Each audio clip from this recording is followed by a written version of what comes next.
make this my last intervention. The honourable member has spoken very well about a notion that deeply somehow rooted in Magna Carta is a British immunity to any of these temptations. The problem, however, is that we're facing very different kinds of challenges today.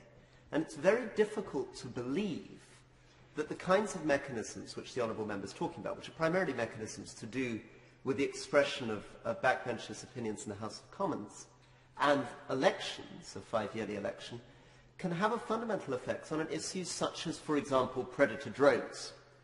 How would, for example, the honourable member for North East Somerset deal with the question of predator drone assassinations?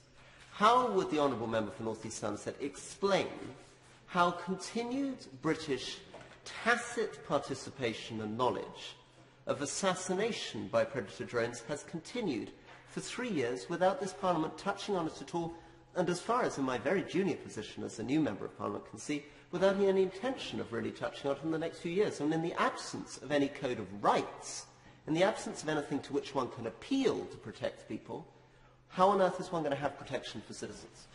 Well, Mr. Deputy Speaker, I think that is essentially a matter of politics and the doctrine of the just war. If we are involving ourselves in predator drone strikes, do we meet the three criteria of a just war? Is there sufficient cause? Are we a legitimate authority? And is there a reasonable prospect of success? And it is for the government to make that case, and if the government cannot make that case, then ultimately Parliament will have to decide. But I would certainly not.